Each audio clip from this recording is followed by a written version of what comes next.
Ay mga kaibigan, kausapin po natin si Madam Grace po. Opo. Good morning! At ang ating pong paksa mga kaibigan, dahil nga po simula na ho ng sesyon ngayon ng Senado at ng Kongreso, ating pong alamin kung ano ho ang kinabukasan ng Freedom of Information Bill na inaabangan po nating lahat. Maganda umaga po sa inyo, Madam Grace, Good morning! our Senator and our President. Ay, naku. Ng homeowners, ma'am, di pa ako tapos, homeowners sa Corinthians. Homeowners. Sa Corinthians, opo. Pwede, hindi kahit doon, hindi. Magandang umaga po. Good morning po, Magandang umaga po, Manong Opo. Ted. At sa lahat po na nakikinig, magandang umaga po. How are you, ma'am? Musta po kayo? Mabuti naman. Kakagaling ko lang ng Mexico para tignan yung pag-usapan yung mga drug enforcement nila.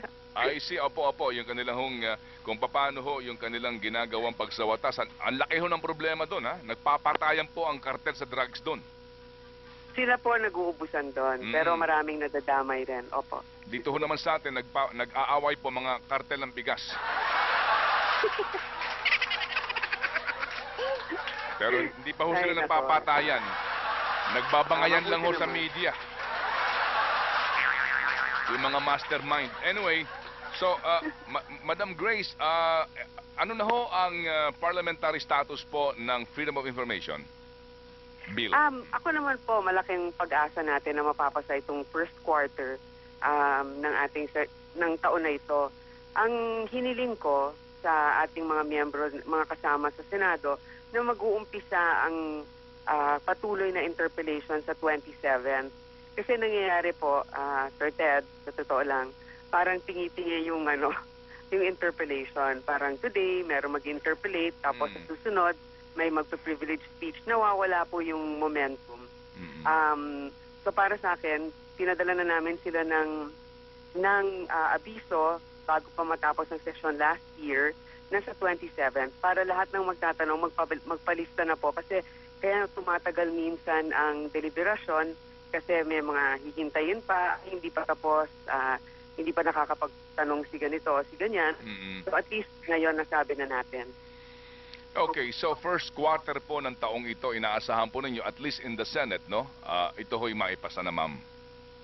Yun po yung ating goal. Actually, okay. last year pa dapat. Opo. Pero ma'am, sa version ho ng Senado, klaro na ho ba kung anong mga restrictions o you cannot say now dahil nga sa meron pa hong gusto mga magtanong? Para sa akin naman, sa tingin ko, klaro na rin eh. Kasi may mga naipasa na dun sa 15th Congress. Basically, yung national security concern, nabanggit ko na rin po yan. Tapos nandyan rin po yung pag merong investigation of a ongoing criminal activity. Tapos yung, let's say, trade patents, bargaining position for international policies, yung mga ganun po yung ating exception. Okay, ma'am, opo. So basically po, pag nag-uusapan natin ay government contracts, wala hong puang para ito'y itago sa publiko. Wala po. Actually, explicitly po na nakalagay sa ating FOI version ngayon. Ito po yung dinagdag doon. Pag meron pong government contracts, lalong-lalo na 50 million and above, kailangan in its entirety naka-download po sa mga website ng government institutions. Pero kunyari, less than 50 million, kung hindi man po fully uploaded, kung merong overriding national interest or public interest, kailangan pong isiwalat lahat po ng sang-ayon, lahat po ng tungkol dito sa mga negosasyon na ito. Okay, ma'am. Before, di ba, ma'am, nung pong budget deliberation for 2014 budget, if you remember, I told you about yung usapin sa Agriculture Department ng kontrata ho sa rice importation. Do you remember that? Oo nga. Opo, naalala ko po yun. Sabi ko ho dito ho kasi, di ba, parang kung talagang transparent ang gobyernong ito, hindi mo na kinakailangan ng FOI, pwede mong hingiin yun, no? Meron ho ba kayong pwede sa aming ibalita tungkol doon? Alam niyo po, kasama po talaga yan sa FOI kasi lahat po ng nilalatag, kunyari, ng Department of Agriculture, yung budget expenditures, pati po yung bidding process, kasama po yan sa FOI regulation na dapat talaga naka-upload. Pero siyempre, hindi naman nilalagay yung, kunyari, yung bidding, yung highest bidder until matapos na yung actual bidding, no? Pero yung requirement, kailangan nakalagay doon. Ngayon, nakita naman natin pati yung clean-up noon sa oil spill sa Iloilo, hindi ba nakakalungkot yun na yung mga kumpanya na nag-bid, parang sobrang undercapitalized. So isa rin yung po din yun na pwede natin, kasi kung ilalagay natin yung bidding, no, sino yung mga kumpanya na nag-bid, pwede nang maimbestigahan ahead of time ng mga concerned citizens kung ito ba yung mga lehitimong kumpanya. So pero tungkol po dun sa sinasabi ninyo sa rice cartel, no, meron din po tayong mga nakausap tungkol dyan. Yun nga po yung ongoing concern, pati nga po yung mga nag-i-import ng sibuyas, nag-i-import ng bawang, lahat po yan. Nag-attend po ako ng isang hearing ng Department Agriculture Committee hearing kasama ni Senator Villar. At may mga concern po talaga. Kaya nga ang FOI, hindi man po sasagutan sa lahat, marami po sanang mas maiayos natin kung ito'y mapapasa. Yes, ma'am. Kasi ho ngayon, may hearing. Kayo ho ba yung miyembro po ng Committee on Agriculture, madam? Opo, ako. Opo, okay. Opo. So siguro ho, ma'am, on Wednesday, bilang tinig po namin, Madam Grace, baka pwede po na kayo na po ang humingi na isa publiko po ng NFA at ng Agriculture Department ang lahat ng kanilang binigyan ng import permit na kooperatiba. Kasi po talagang napakalaking bagay po niyan, ma'am, para ho natin malaman, 'di ba, kung ilan ho talaga na rice importation ang ginawa ng gobyerno na may permiso umano at sino-sino nakakuha ng mga permits na ito, madam. Oo nga yun nga ang isa sa talagang concern, hindi lang yan, pati nga yung patuloy na smuggling. Bakit meron po bang hearing sa Wednesday? Hindi ko... Hindi po ako nasabihan nun Ma'am, meron. Alas 10 po Meron ba? Ma'am, 10 o'clock po ng umaga. Ma'am, pwede niyo po ako maging Nako. secretary, ma'am. Taga-remind sa inyo. Ako rin. Baka hindi ko po kaya yung ano ninyo, TF ninyo dyan. Hindi Pero yun, ma'am. maging epektibo. Hindi. I can remind you, ma'am. Opo, oo. Wednesday, ma'am, 10 o'clock. Opo. Nako, Opo. Baka ho kasi kararating nyo lang po. Wala pa hong report yung inyong... When you reach the office, baka nakatambak na ho yung mga committee hearings na schedule. Aha, ma'am, ha? Okay. Opo, okay. Sige po. Opo, ma'am, kasi po Subukan ito natin. ho, ma'am, kaya ho talaga kami dito ho interesado, madam.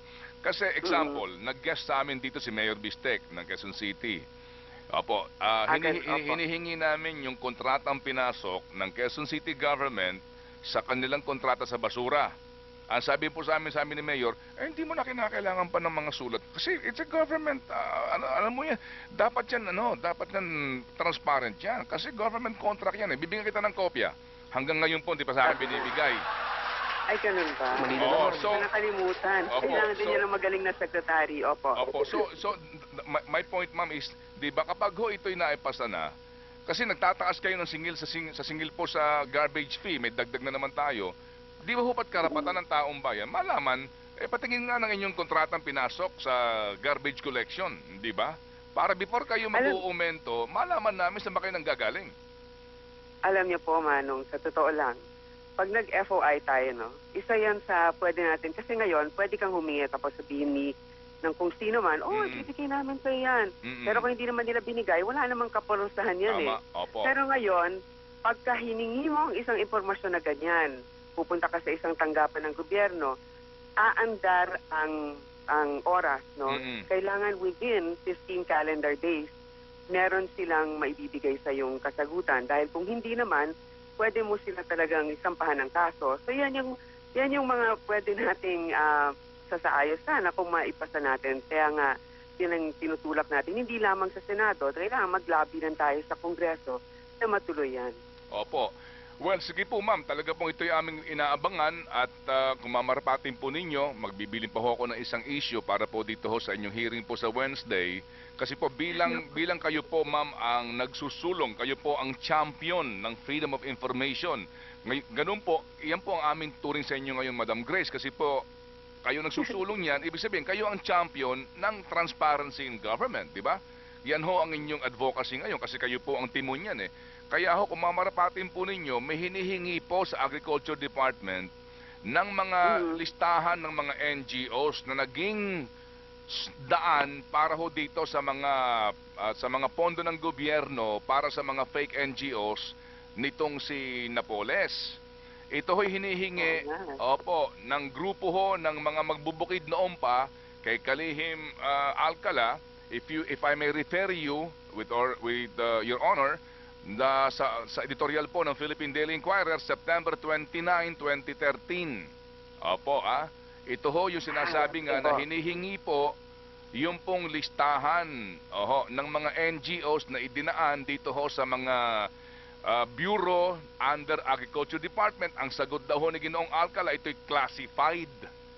Ay, ganon? Yes, Hindi ko opo. na- sige, Yes, sige ma'am. po. Opo. So bilang champion nga po ng transparency in government ngayon, baka maaari kami sumandal po sa kabutihan loob niyo, ma'am, para ito ho'y maisa publiko kung talaga pong, 'di ba, talagang butupad si Alcala kapag nangako sa inyo. Sige po.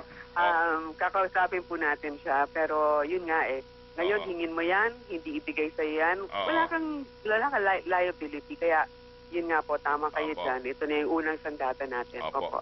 Baka kayo pa magkaroon ng liability. Ganon. Baka yun ang hihingi pa ang may liability. Mamarkahan ka na. Oh, ikaw, hindi ka na team player ngayon, ha? Ikaw, hindi ka na team player ngayon, ha?